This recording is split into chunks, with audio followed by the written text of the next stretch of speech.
Pernah kepikiran gak sih punya ide aplikasi yang keren banget tapi takut idenya dicuri? Atau mungkin kalian lagi sibuk ngebangun startup teknologi? Kalau iya, pembahasan kali ini pas banget buat kalian. Hari ini kita bakal bongkar tuntas gimana caranya melindungi aset kalian yang paling berharga, ide, dan inovasi. Oke, jadi ini dia peta perjalanan kita hari ini. Kita mulai dari aset tak kasat mata, alias resep rahasia di balik inovasi kalian. Terus, kita lanjut ke cara ngelindungin teknologinya, ngebangun identitas produk yang kuat, dan tentunya milih jenis perlindungan yang paling pas. Dan yang terakhir, kita bakal ambil pelajaran dari medan perang di dunia bisnis. Yuk, langsung aja kita mulai. Oke, kita masuk ke bagian pertama, aset tak terlihat. Ini nih, fondasi perlindungan paling awal buat ide kalian, bahkan sebelum kalian ngetik satu baris kode pun. Coba deh bayangin, kalian baru aja nemuin sebuah algoritma yang super canggih. Pertanyaannya, gimana caranya biar algoritma ini aman dan nggak ada yang niru sebelum produknya sempat rilis? Ini pertanyaan krusial buat semua inovator. Nah, kutipan ini bener banget. Di dunia bisnis, produk yang paling laku sekalipun bisa aja kalah cuma karena masalah hukum. Disinilah hak kekayaan intelektual atau haki jadi penentunya. Kalau kita abai dari awal, wah itu bisa jadi kesalahan fatal. Jadi, senjata pertama kalian itu sebetulnya simple, kerahasiaan. Dalam bahasa hukumnya, ini disebut rahasia dagang. Intinya, ini adalah informasi apapun yang bikin bisnis kalian unggul justru karena kompetitor nggak tahu. Eits, tapi tunggu dulu. Nggak semua rahasia itu otomatis jadi rahasia dagang yang dilindungi hukum ya. Syaratnya ada 3 nih. Pertama, informasinya harus benar-benar nggak diketahui publik.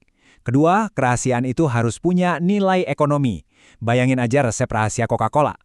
Dan ketiga, kalian sebagai pemilik harus aktif menjaganya. Misalnya, semua tim harus tanda tangan surat perjanjian kerahasiaan atau NDA.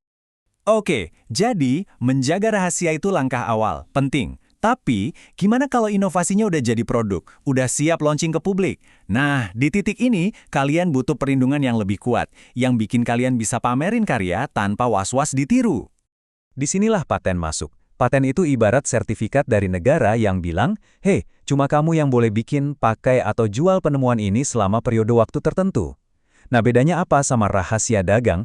Kalau paten, kita justru buka-bukaan soal penemuan kita ke publik, tapi sebagai gantinya kita dapat hak monopoli sementara.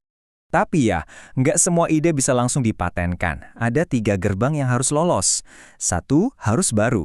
Maksudnya, penemuan kalian harus benar-benar fresh, belum pernah ada di dunia. 2, harus ada langkah inventif. Artinya, solusinya bukan sesuatu yang, oh gitu doang mah semua ahli juga kepikiran. Dan 3, harus bisa diterapkan di industri. Jadi harus bisa diproduksi atau dipakai secara nyata. Dan yang seru, paten itu cakupannya luas banget loh. Percaya atau enggak, ilusi di panggung aja bisa dipatenkan. Michael Jackson, the king of pop, itu mematenkan sepatu khusus yang bikin dia bisa miring ke depan melawan gravitasi. Ini bukti kalau paten itu ngelindungin solusi teknis di balik sebuah ide, sekreatif apapun itu. Nah, di Indonesia sendiri, ada 2 jenis paten yang perlu kalian tahu. Kalau penemuan kalian itu sesuatu yang besar, baru, dan kompleks, ada paten biasa, yang ngasih perlindungan sampai 20 tahun. Tapi, kalau kalian cuma bikin pengembangan atau perbaikan dari produk yang sudah ada yang namanya paten sederhana. Prosesnya lebih gampang dan perlindungannya 10 tahun. Oke, kita udah ngomongin teknologi di balik layarnya. Tapi kan, sebuah produk itu nggak cuma soal kode atau mesin. Ada juga tampilan, nama, dan kepribadiannya. Dan semua itu juga aset berharga yang wajib banget dilindungi. Coba lihat deh contoh legend ini. Di dalam satu ponsel Nokia jadul ini aja ada beberapa lapis haki. Namanya Nokia itu dilindungi sebagai merek dagang. Terus bentuk bodinya yang khas, model slidingnya, itu dilindungi sebagai desain industri. Nah, teknologi komunikasi di dalamnya, itu yang dilindungi paten. Artinya apa? Artinya kita harus mikir berlapis. Amankan nama dan logo brand kalian pakai merek dagang, kunci tampilan fisik produknya pakai desain industri. Bahkan, kalau produk kalian hardware, tata letak 3D sirkuit di dalam chipnya itu bisa dilindungi juga loh, namanya desain tata letak sirkuit terpadu. Nah, sekarang mungkin kalian bingung. Jadi, buat proyek gue, pakai yang mana dong? Tenang, memilih perlindungan yang tepat ini emang bagian dari keputusan bisnis yang strategis. Yuk kita bedah bareng tabel ini. Misalnya nih, algoritma rahasia kalian. Itu bisa dilindungi pakai rahasia dagang, biayanya 0 selama kalian bisa jaga rahasianya. Terus kalau kalian bikin perbaikan kecil buat produk, paten sederhana dengan biaya sekitar 200 ribuan bisa jadi pilihan. Sementara buat nama brand, merek dagang itu bisa diperpanjang terus-menerus. Jadi tabel ini bisa banget jadi contekan buat nentuin mana yang paling pas buat kebutuhan dan budget kalian. Oke, bagian terakhir dan ini krusial banget.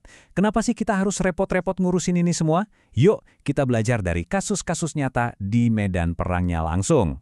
Bayangin skenario ini, ada brand raksasa dari luar negeri mau buka cabang di Indonesia. Tapi, ternyata udah ada bisnis lokal yang lebih dulu daftarin nama yang mirip. Di dunia haki, ini bukan soal siapa yang lebih besar atau lebih terkenal, tapi siapa yang duluan daftar. Ini pelajaran yang mahal banget. Jadi, apa pelajarannya? 1. Anggap aja daftar haki itu kayak beli asuransi buat ide kalian. Ini investasi.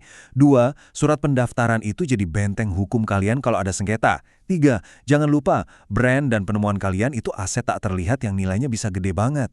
Dan yang terakhir, ide sebagus apapun kalau nggak ada pagar hukumnya, itu sama aja kayak ngasih hadiah gratis buat kompetitor.